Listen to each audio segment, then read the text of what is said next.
I'm in search of a good overflow setup. I'm looking for a drill bit to drill through the glass that's going to be the same size throughout all the tanks. I need a overflow setup, maybe a mainstream one that I'm thinking that I can get my hands on all the time, maybe like on Amazon or something.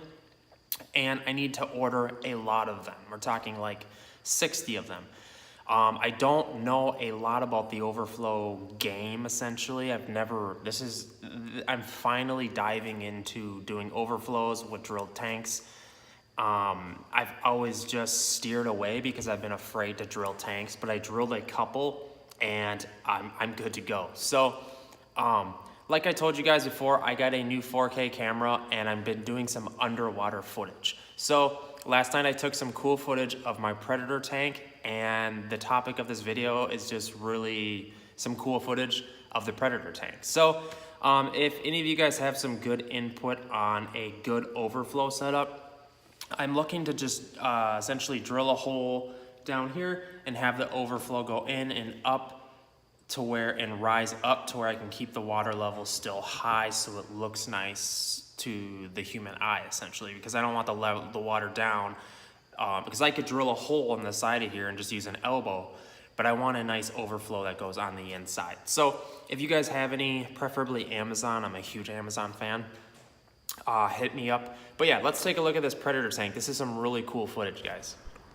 All right, so let's do this. This is my 6-foot Predator tank. A lot of you guys follow my channel and already know this tank, but I just threw in some new red Texas, so you'll be able to see those. Let's just blop it in here. And ooh, looks like he's already pecking away.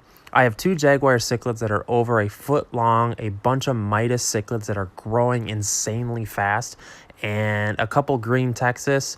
As you just saw, that green Texas right there is extremely beat up. I'm actually going to take him out. I'm getting a better view at him right now. I'm going to go take him out and just treat him with a little meds, throw him in a quarantine tank. This is kind of always the battle that I'm fighting with. You know, like every once in a while, a fish just gets out of control and someone gets a little beat up. It's just, that's when you have a bunch of predator fish like this, that's just proper care. Yeah, you can actually see flesh there a little bit. So they've been beating on each other. The Jags are looking beautiful. I do have some Jack Dempsey's in here. See if we can get a good view of him. Ah, there he is. Looks, ooh, yeah, I get a side view. That's awesome. Loving it.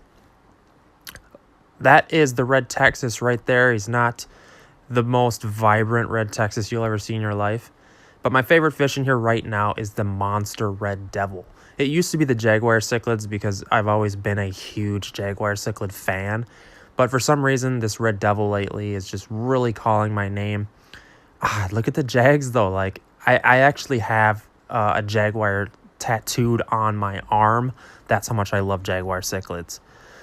This is some pretty cool footage. I've been, like, entirely obsessed with doing this underwater cam stuff. I know it's not new technology, but a person kind of loses touch with how cool this actually is. You know what I mean? I've thought about, like, if I could set up a cam and just have it sit in a tank and just have, like, a live feed and just throw it in a different take each day, kind of like DIY Joey does. I don't know. It's just an idea. It's definitely fun messing around with this stuff.